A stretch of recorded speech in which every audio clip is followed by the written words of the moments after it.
Hi, welcome everyone. We'll get started in just a minute.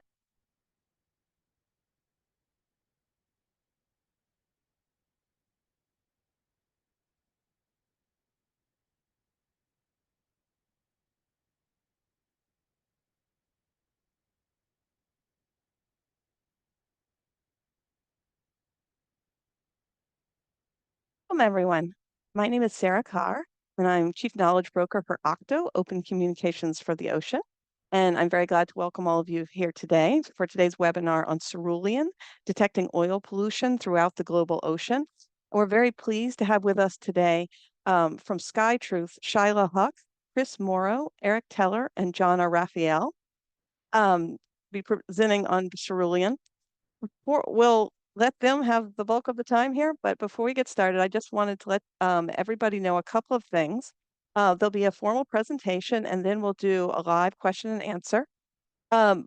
You can send in questions in two ways. You can type them in to the question and answer panel, the Q&A panel at the bottom of your screen, or you can type them into the chat. With the chat, you have the option of making questions and any input that you send in through the chat visible just to the panelists and myself, or you can make it visible for all attendees. You are welcome to send in questions and any input or feedback, share experiences in the chat and make it visible to all attendees. We love sharing, but please just keep it topical and professional. So again, Shyla, Chris, Eric, and Jonna, we're very glad to have you here today, and I'll turn it over to you. Thank you so much. Pleasure to meet you all. And thank you, Sarah, for giving us the opportunity to present our tool to such an ocean-minded audience. So my colleague Eric is going to be sharing our presentation, and then we can get started.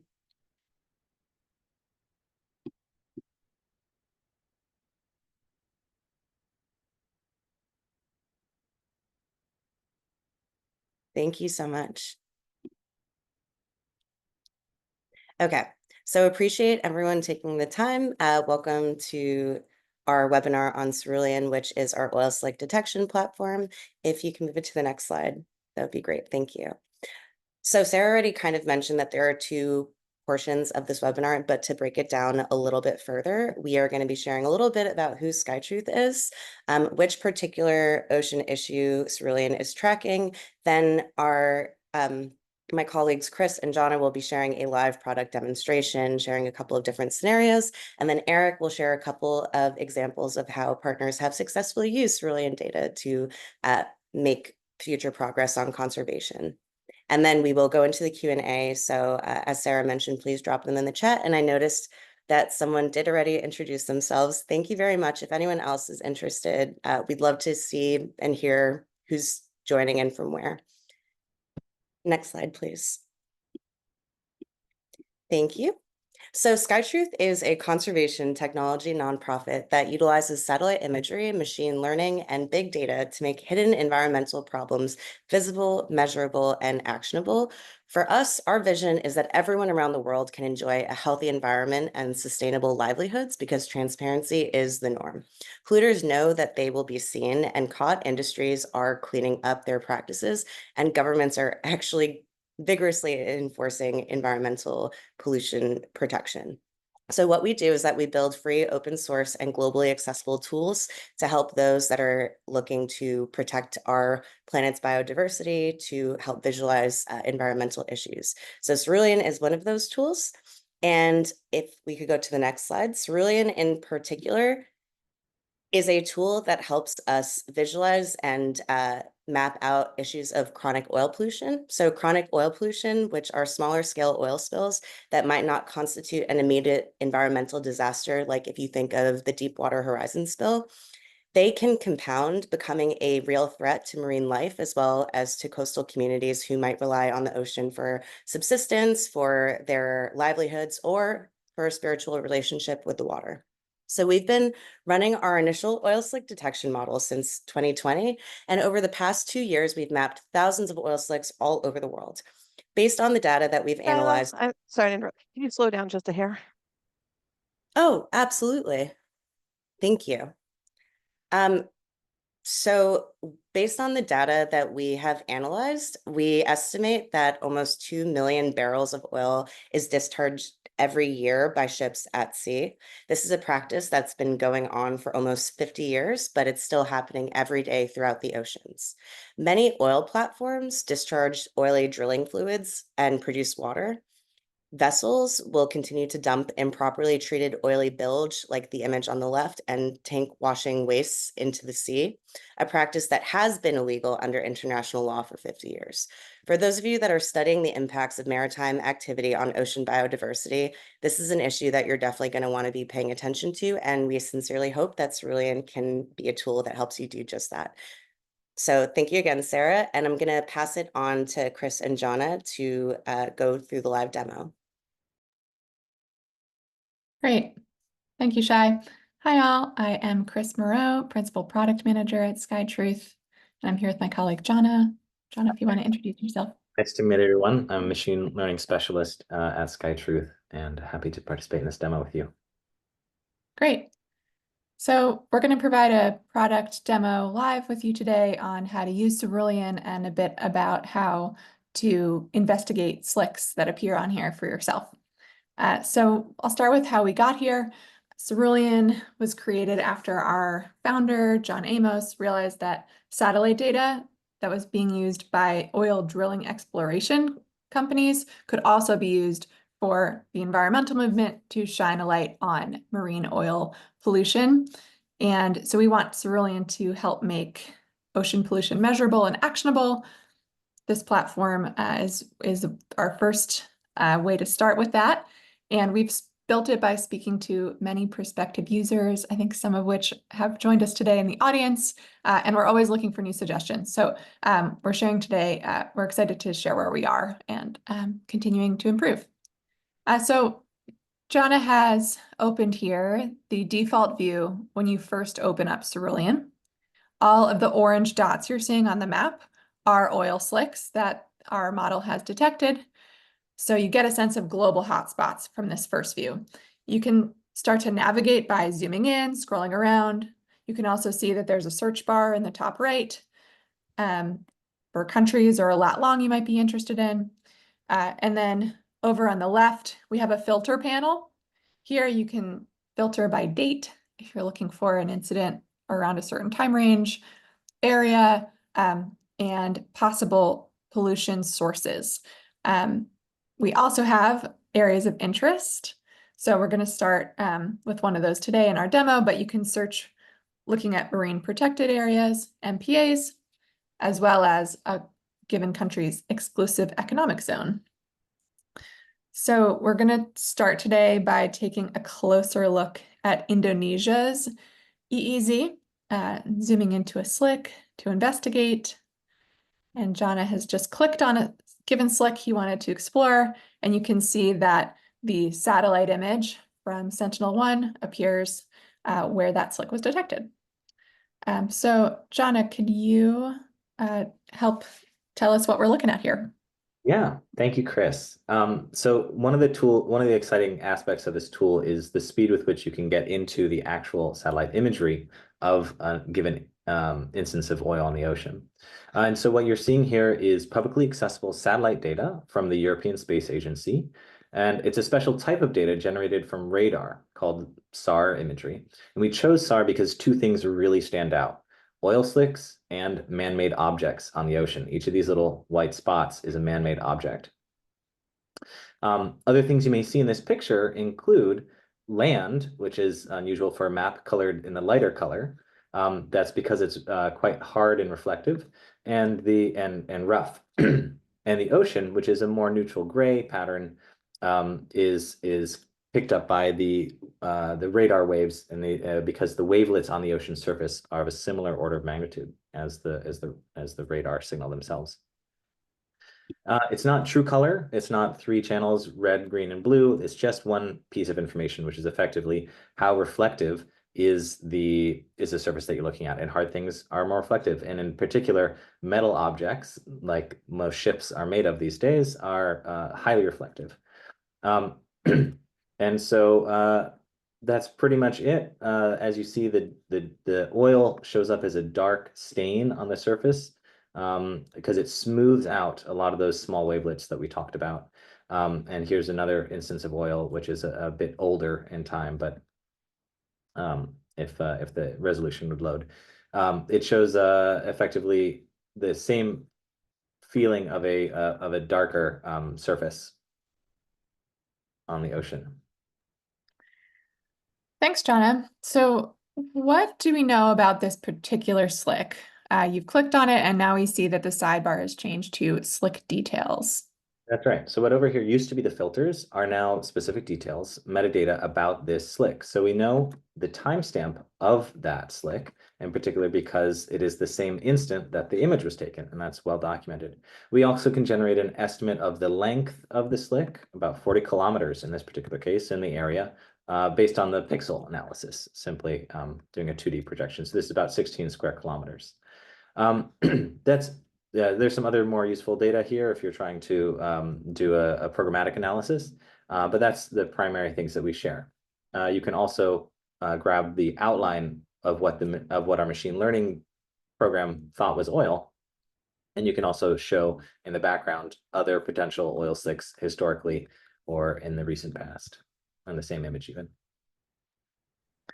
Great. So what do we know about what might have caused this slick?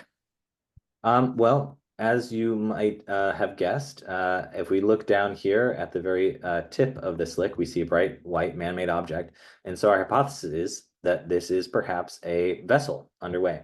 And indeed, over here, our program automatically makes a calculation of which vessels may be closest. And to do this, we're using another data set of vessel GPS coordinates called Automatic Identification System, or AIS, which has been processed and provided by Global Fishing Watch to track their location over time. Here we're showing the top 3 as determined by proximity to the oil slick. We have a rather complicated algorithm to figure this out, but you can read all about that on our methodology page. But we're only showing the top 3 ranked. And if we look closely, we've put the arrowhead where the ship is at the time the image was taken. So this red track aligns with this vessel. Here's another one that aligns with this vessel. And so it's quite clear from this particular instance that it's this option number 2 that is the likely culprit, given that the vessel is exactly incident with the track in the oil at the same time. We can also learn more about the vessel by clicking on this vessel tab, drop down. And we see that this particular vessel, the Alpha Point, is flying an Indonesian flag. That's not unusual for a vessel in Indonesia's waters. And we also see that it's a tanker, which is suspicious, given that this is a suspicious oily stain. But tankers can carry all types of liquid, from olive oil to petroleum oil. And so we want to look up this particular vessel online, and here's a quick link into marine traffic. So you can very easily get a picture of the vessel itself. You can learn, for instance, this is actually a crude oil tanker. So we immediately know that this is a much more suspect oil slick, given that this tanker has been specialized for crude oil. And so that's the information that we provide by default through our interface. So Jonna, can you talk a little bit about why the slick's tail looks a little bit farther away from that vessel path? Sure. Yeah, just briefly. The idea is that this red dots indicates the exact GPS location that the ship traversed as it was broadcasting over time. However, the oil that it dropped was not frozen in space. It actually got carried by the winds and currents, in this case, northward, so that, the bend in the oil seen here probably corresponds to the bend in the AIS track down here. And so you could do some math and see that this timestamp was about 30 minutes before the picture was taken. And so therefore, this corner has probably drifted about this distance over 30 minutes. And you can actually get a sense of the oceanic currents and wind speed based on that assumption. It may actually be that the curve in the path was at a different location, and it was just a broad distance between timestamps. We try to offer timestamps as the closest timestamp hovering in the gray box. Great. So of course, I do want to note that there are some things we still can't determine from space. We don't know the intent of this vessel. Slicks can be from mechanical malfunctions. Vessels can just be in the wrong place at the wrong time, hypothetically, and legality varies by country. But we have heard stories from our partners who feel confident enough about looking at vessels' repeat suspicious behavior that they are passing on Cerulean incident reports to their local authorities to have a second look. So this incident report button will produce a quick PDF of what you're seeing in Cerulean so that you can easily share it with any other enforcement agencies that might be interested in further investigating your findings. So that concludes our vessel slick section. We're going to talk next about another feature in Cerulean, which is looking at infrastructure. Oil and gas infrastructure, if you're not aware, is primarily used around drilling for oil on the sea floor, transferring oil and gas produced at sea. So it's another category of potential slick sources. And SkyTruth has seen this as a growing area of interest across our partners. We're definitely hearing more demands from customers looking into data in the infrastructure space recently. This could be for a couple of reasons. Infrastructure doesn't move. So if you've got a repeat offender in your area, that pollution impact is getting concentrated in one spot over time. The other reason there is potentially a sudden uptick in interest from our partners is that there's rising investment right now in the commercial sector, particularly on floating infrastructure, which helps oil and gas companies drill further out at sea. So typically companies are taking old vessels, anchoring them in place. This often becomes something abbreviated as floating production, storage, and offloading locations, FPSOs. And industry consultants have found that this FPSO market's growing around 12% annually. So rising increase in new infrastructure at sea. And however, when we're tracking pollution, infrastructure slicks look a little bit different. So Jonna, help walk us through what this infrastructure slick is doing. Great. So here, just to get everyone situated a little bit, we're looking in the North Sea in the waters of the United Kingdom. And this is indeed sort of that neutral gray background ocean that we saw in the previous scene. But this oily slick is not in a long, straight, angular line like the vessel one, because the vessel was traversing across the surface of the ocean as it deposited oil. All of the oil or produced water, perhaps in this case, is coming out of a fixed point. And so the shape that it generates is determined solely by the wind and the currents. And so if the wind is blowing this way for 6 hours and then this way for 6 hours, it can blow in any direction that the currents or the wind or the tides are pulling it. And actually, that produces an interesting effect in that if the winds are blowing south one day and then 5 days later we get another image and the winds are blowing north, it ends up making what looks like a pinwheel around the potential source. And so in this case, we can look at those. And if you want, so these are filtered through the typical filter. But if you want to actually go deeper into this particular piece of infrastructure, we have a button here that says filter slicks by this source, which will effectively go into our database and we'll grab all of the polygons that we've got in this area that are attached to this piece of infrastructure. And that'll give a broader sense of what the actual impact is. And when that loads up, we'll also get a summary statistic of exactly how much oil is estimated here. So here we are seeing over this particular time frame, about 36 slicks, about 82 square kilometers of oil on the surface. And so you can, again, click on any of these and get a little instant visual of what the actual oil on the ocean surface looked like in that moment. Great. So I do want to take this opportunity to share we have some upcoming development on infrastructure slicks in particular. We've got a white paper coming out on the world's worst polluting infrastructure with scientific methodology of how we got there. We are looking out for journalistic partners who might be interested in working with us on getting the word out about that later this year.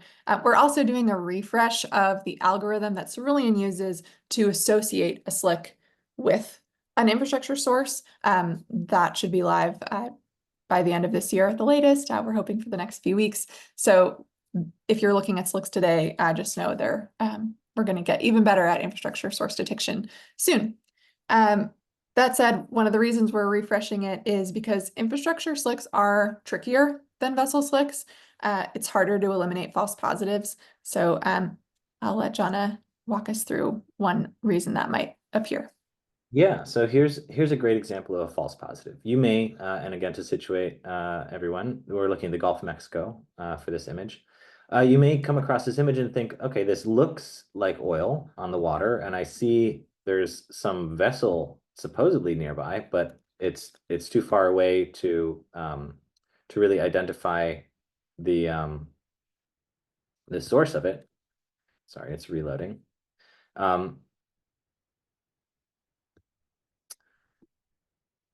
we go. I'll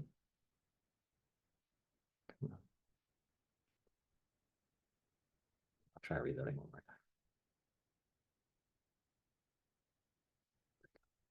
time. So in this case, what we're looking at is a potential source nearby, and it really doesn't seem related to this oil at all. And that's because it isn't. This is actually a natural seep on the ocean surface. And and the way you can tell that is by looking at this collection of imagery. Is we get a sort of pinwheel effect again, where natural seeps experience and express in the same way that those infrastructure seeps did. Here's a pinwheel, here's a pinwheel, and here's another one, but they aren't centered around a bright white man-made object.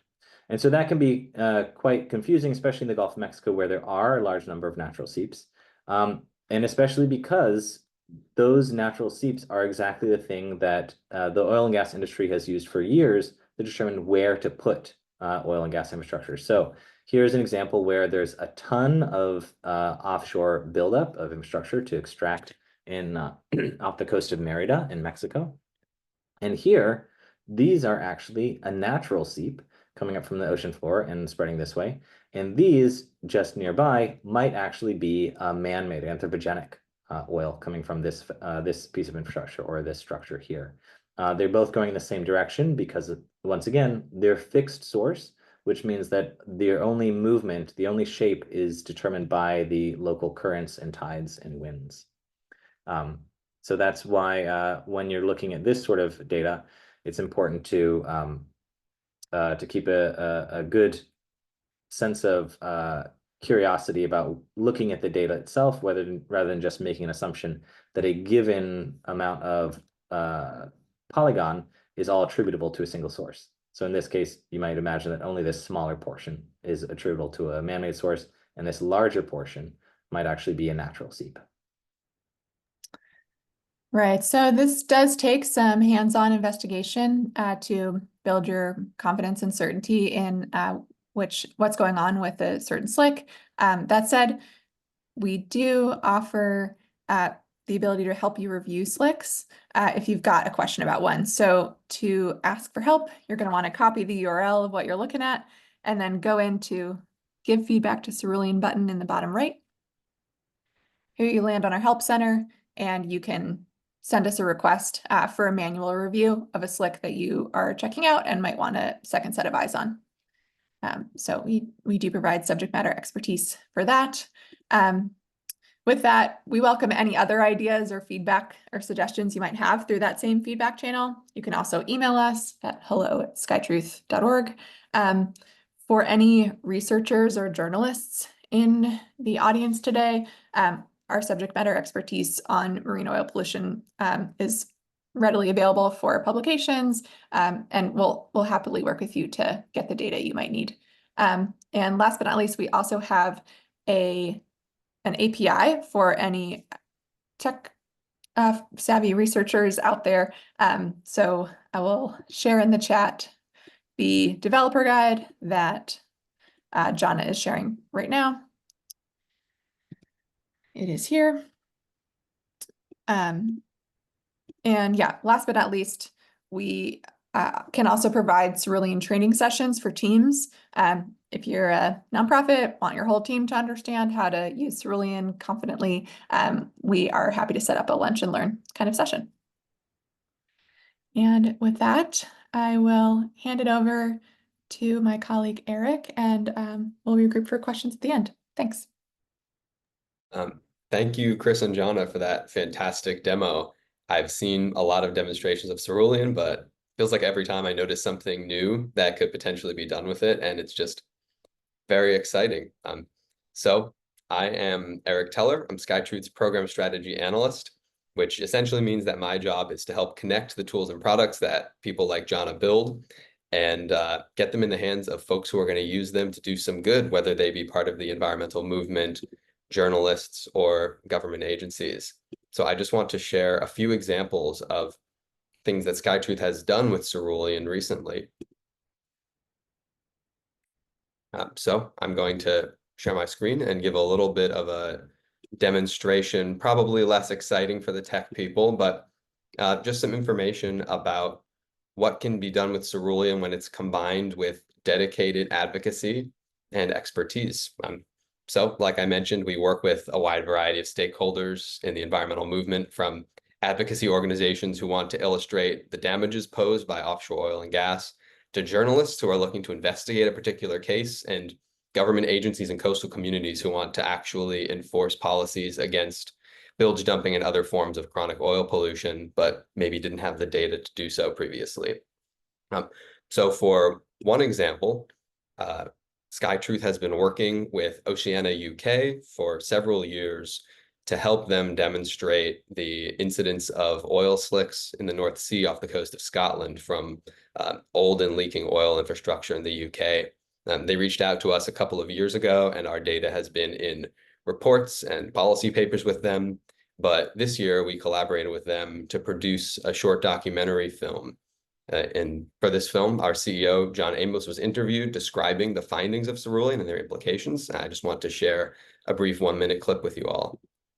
This is a satellite image identified by the SkyTruth oil pollution monitoring system of a North Sea oil field in July 2024.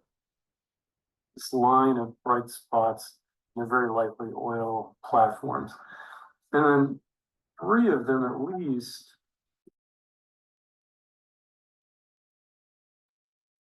Eric, I think you have to unmute. about 10 kilometers long. It can have a lot of substances in it. It's sort of a chemical soup. You're down on the water, a 10-kilometer long oil slick is not a trivial feature to come across. If you're in a boat, or if you're a dolphin or whale or fish. We're talking about companies in an industry that are making billions of dollars in profit every year.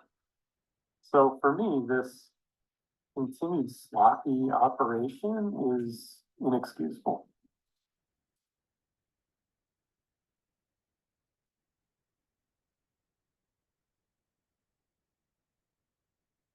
So that film was screened at the Labour Party conference this year and just this past September. So we are hoping that this documentary was seen by policymakers and influential folks in the new UK government at a time when the UK is revisiting its policy on offshore oil extraction in the North Sea. And we really hope that we've helped our partners at Oceana UK make a significant impact in that space. So that's just one example of what Cerulean can do when used in national level advocacy. And now I wanted to transition into international and regional level advocacy and show you a report that we recently produced. This is a satellite image identified by the with our partners at Earth Insight. So Earth Insight is another environmental mapping organization comparable to ours. They specialize in assessing oil and gas blocks and the potential threats of future extraction, whereas we want to show you what's going on right now in places that are often invisible, like at sea. So we worked together to produce a report demonstrating the toll that fossil fuel extraction is taking on the Coral Triangle, which is one of the most biodiverse marine regions in the world, often called the Amazon of the seas, located in Southeast Asia, from Malaysia and Indonesia out to the Solomon Islands and north to the Philippines.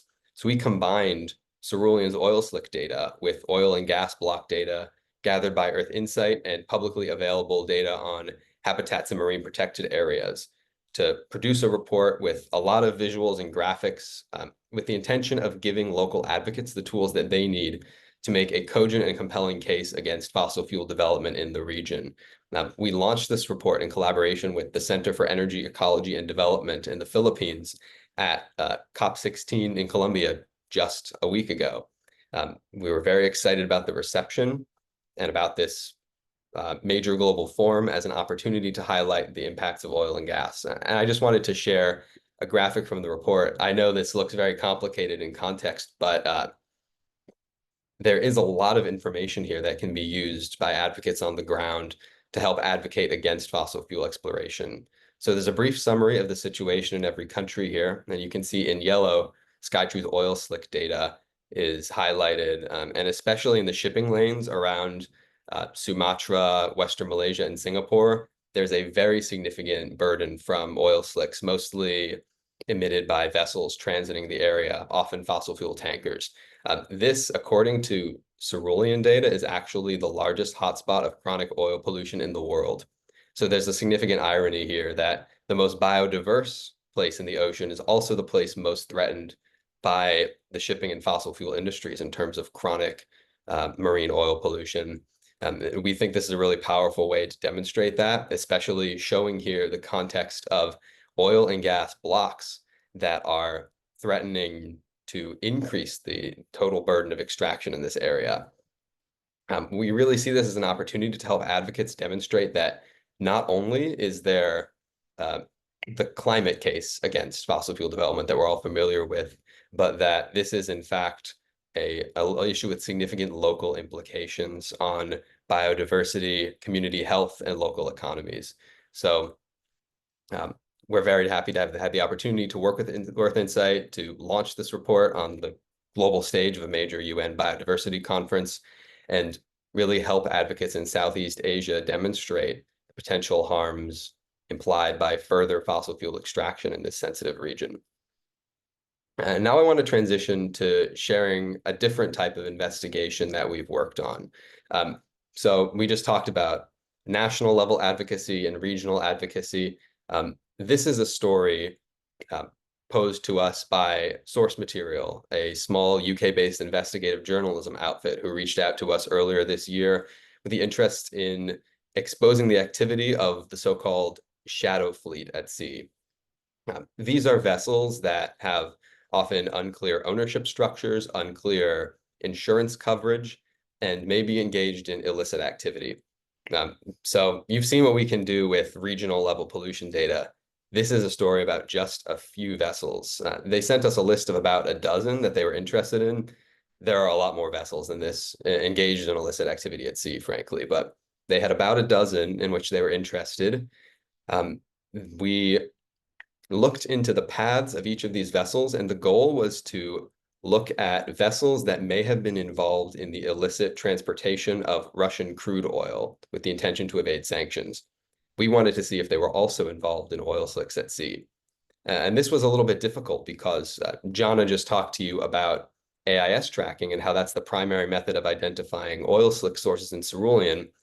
But a lot of these vessels are not broadcasting their AIS coordinates, or they're broadcasting deliberately falsified coordinates to hide their location because they are involved in activities that they may not want the world to know about.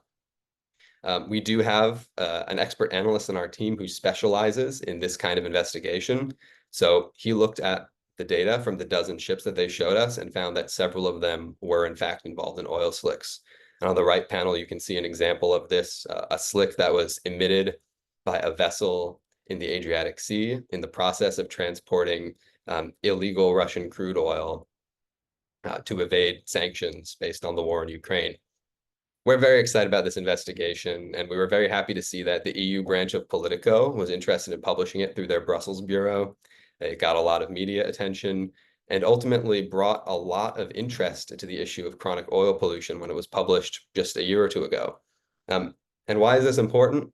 Because we've been talking with a lot of environmental law enforcement agencies as we've launched Cerulean and socialized it around to the environmental space. And maybe some of you have been in similar discussions where you found that, frankly, environmental crimes are usually not the top priority for law enforcement agencies. They're dealing with high-level national security issues like, drug trafficking, arms trafficking, and sanctions avoidance. So this helps directly tie oil pollution and bilge dumping to issues that are of much higher salience to international governments. And what we ultimately want is for governments to treat this issue with urgency, to make more resources available for enforcement, and to understand that these types of illegality at sea are often correlated to each other. So this story really helps us do that. We work with a lot of organizations like this. These are all examples just from the last 2 months of things that have been done with Cerulean and with the help of some of the dedicated analysts on our team.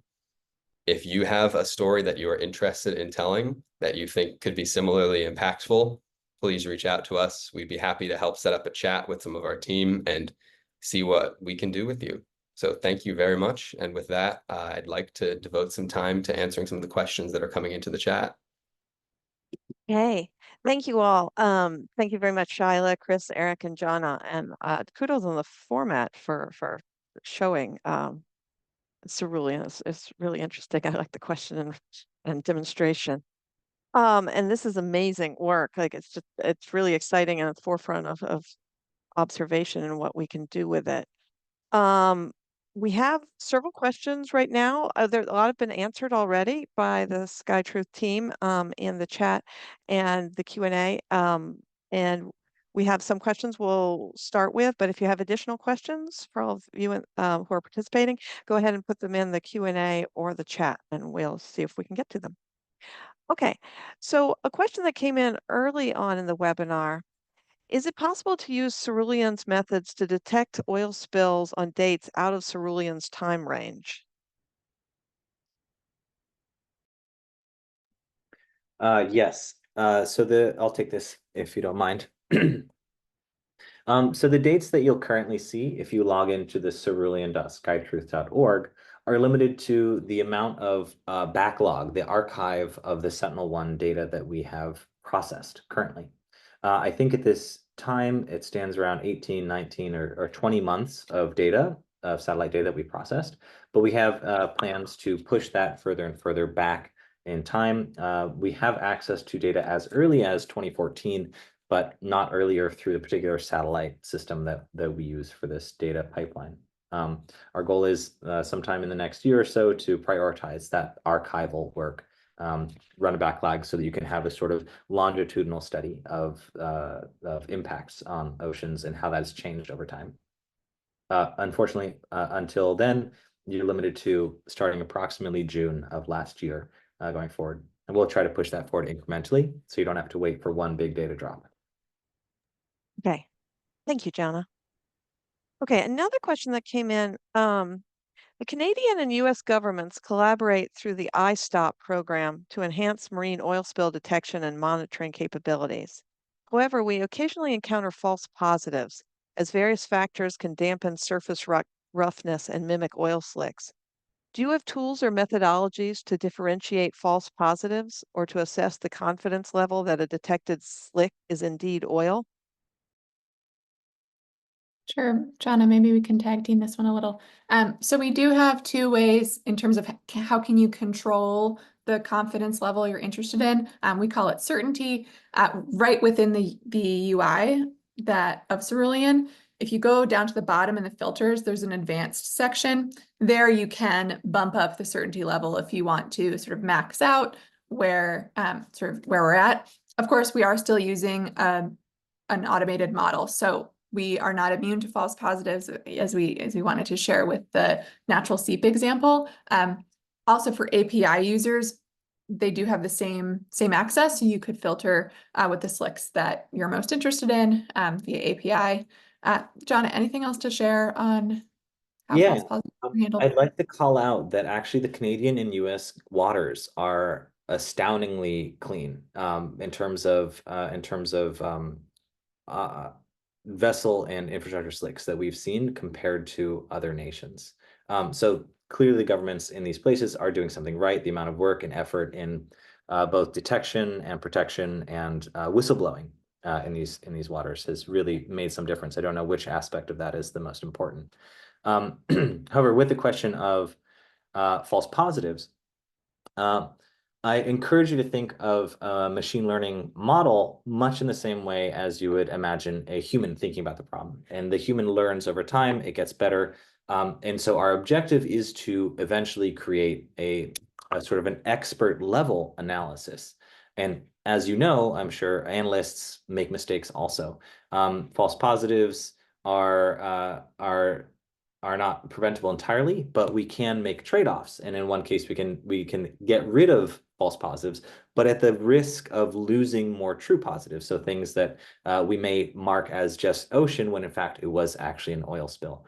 And so we've internally had to try to figure out how to balance this, and we can share absolutely openly more information about how we made the choice about where to do that cutoff. And what Chris described as that slider is a way for you also to control where that cutoff happens. Moving it more certain means that you may actually be missing some real slicks that we didn't have a lot of certainty about, at least our naive version of the expert, our model. But excellent question. False positives are a huge part of any model, and in particular, understanding how they impact performance is important here. Okay, thank you. Um, I'm just going to say that Tommy Tucker, you had asked a question. Do you want to revise the question at all, or do you still want to go forth and because you added some information? So anyway, but I'm going to move on to a different question for right now. It is, we encounter more oil spills from aging wrecks, particularly World War II vessels. I'd be interested if you have explored reasons for some of the slicks and whether they could be due to wrecks. Yeah, it's a great question. And wrecks, it turns out, are a common source of oil slicks. And I want to clarify what I mean by common. I mean that when a shipwreck occurs, it is common for it to generate oil. However, in the grand scheme of oil on the ocean surface, we find that it is typically rather small, unless it is in particular an oil vessel or an oil tanker or some a fully loaded vessel with large fuel tanks, for instance. I think that maybe Eric or Chris may be able to speak to the Princess Empress, which was a recent wreck. When you're talking about older wrecks that have been underwater for a long time, it is uncommon to see large scale spills from them unless something happens locally, like a typhoon or major tide currents or an earthquake. That can dislodge oil that was previously locked in those older World War II sunken vessels. That can come up as a one-time thing. But what we're really looking for, and we have access to a map of where those are, but we haven't found it super, super useful. Eric or Chris, do you want to talk about the Princess Empress at all? Sure. The Princess Empress was a vessel that ran aground in, I believe, 2023, early 2023 in the Philippines, in one of the most biodiverse regions of the Coral Triangle, the most biodiverse region of the ocean. So really placed in the Verde Island Passage in a very sensitive region. It wrecked on a reef and spilled a significant amount of oil into surrounding communities, had a major impact on fishers' livelihoods in the area. And so this was a significant spill that we were able to analyze using Cerulean data. We published some reporting on it on our blog, which we may be able to share, and it is also included as part of the Coral Triangle report, which we definitely will be able to share with you all since I discussed it earlier. So that went into some of our analysis and our interest in focusing on the Coral Triangle, and it is a very important example of something more along the lines of a catastrophic oil spill, but still smaller than these major high-profile events like, say, a Deepwater Horizon level catastrophe. for which Cerulean and satellite data more generally can be very useful to assess the extent of the damage. Okay, thank you very much. Okay, a different question that came in. How frequent are satellite images taken and used, and how long does it take for these to be analyzed and uploaded to Cerulean? Another great question. You guys have been really paying attention. As I mentioned at the very beginning, the satellite data that we're using for this particular pipeline is from the European Space Agency.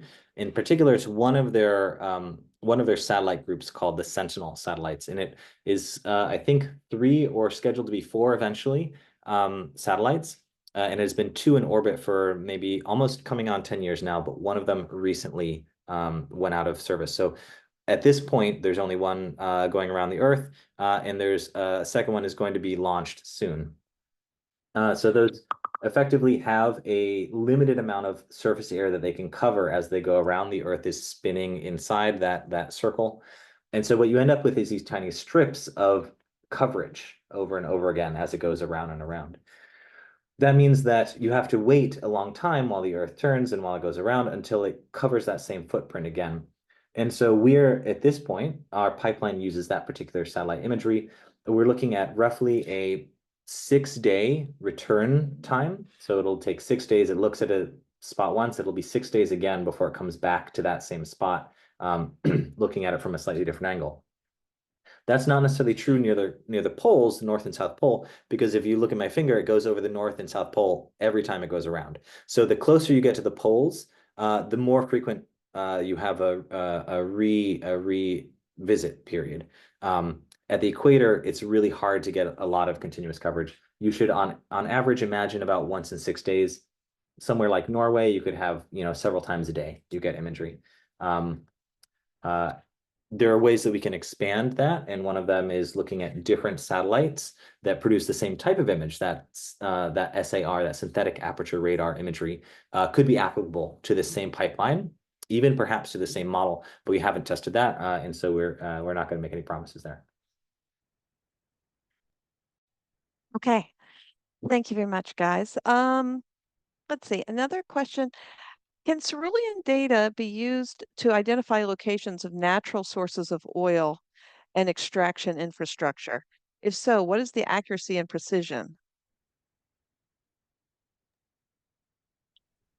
Sure. So John and I have shared a bit of this towards the end of our demo. We will share the recording of this out if you'd like to revisit it. Our model is looking for oil in general before it starts to identify a source. And so because of that, natural seeps appear alongside anthropogenic seeps. And as we demoed, you can use the no potential sources identified filter to include seep or oil on the surface of the water that doesn't appear to have any known source. So that could be a natural seep. I'll maybe do a little bit of a 2-for-1 here, since we also have another question coming up about vessels that may have turned off their broadcasting GPS and AIS, another source of slicks that might, or cause of slicks that might not have any source could be these types of dark vessels.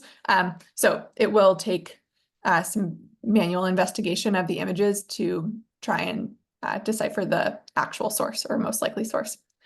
We are working on, with Global Fishing Watch, on integrating more dark vessel information into Cerulean.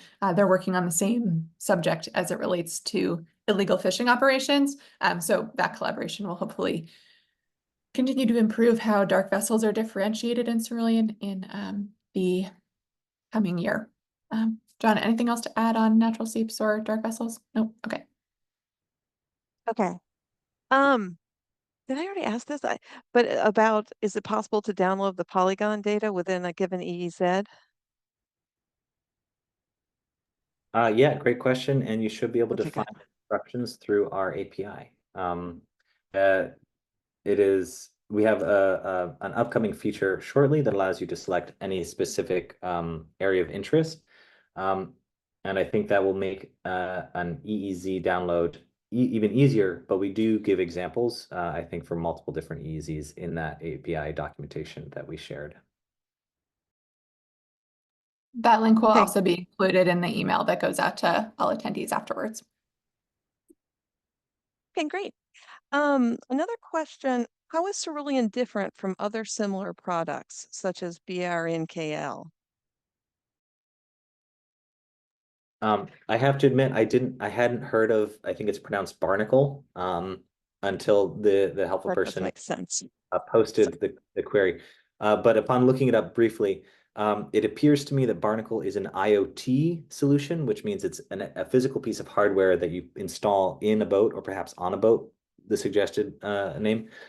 That's a very different sense of data collection than the ones that we're doing here, which is remote observation. From the satellite, we are looking evenly at all vessels everywhere in the world. It's not an opt-in solution. We're monitoring for bad actors, and bad actors are unlikely to want to install some device on their system that will keep them in line. That's a primary thing. And my second guess would be that Barnacle's data, once it comes out, is owned by you and is sort of a proprietary and kind of keep it hidden away. We at Cerulean are trying to produce a global, open, public access data set that everyone has equal ability to get and analyze and to make decisions on. Yep, one other thing I'll add is a lot of the other similar products that not just Barnacle, but we do have other competitors. To our knowledge, all of them are paid products. Cerulean is free, available to everyone, open source, our API and our interface. And we love collaborating with other nonprofits to just increase awareness of the issues, really. Great. Let's see. I think we've answered everything that I see. You guys have done an amazing job of typing in answers in both the Q&A and the chat. So I'll leave it to you guys if you see anything we haven't answered, or if there's anything you've answered by typing it in that you want to talk about further in the Q&A. Well, I figured it might be easier for me to say this than type it out, but there are some really exciting discussions happening. We're so appreciative of how engaged you are as an audience, and we're really looking forward to connecting with some of you.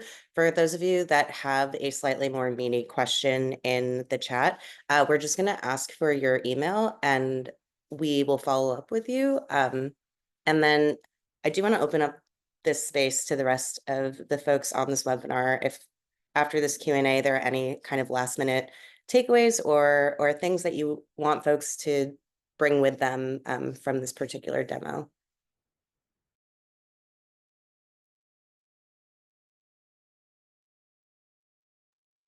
I did see one other question posed in the Q&A that I'll just tap on because I have the answer on hand.